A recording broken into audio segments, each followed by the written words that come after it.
How to set up missed call text back on GoHighLevel. Hey everyone and welcome back to my YouTube channel. In this video I will show you step by step how to do so.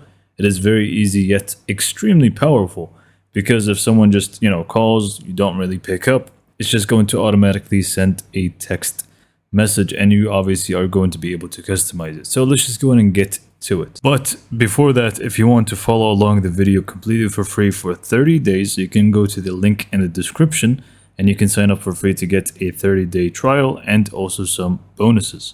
So let's just go ahead and get back to the video. So this is going to be very straightforward. First, just log into your GoHighLevel account.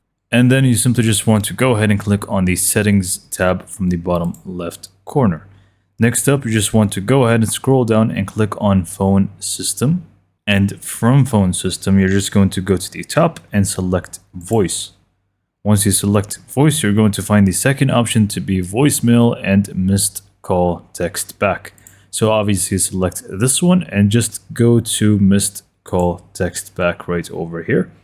Now it is going to be enabled by default, but if you don't see it as enabled, all you need to do is just click on that box, make sure that it is ticked and click on customize. Now in here, you can just feel free to start by adding the message that is going to basically pop up if someone did a missed call. So this is going to be exactly the message that actually pops up to them. And by the way, you can even use these tags or placeholders which are going to basically adapt to the person's name, address, or so on. You can find plenty of things that you can use in here to have as placeholders. Like this one is just going to give the name of the person. So we can just do something like hello, their name, sorry we missed your call, and how can we help you out today. So this is going to be obviously sent to them.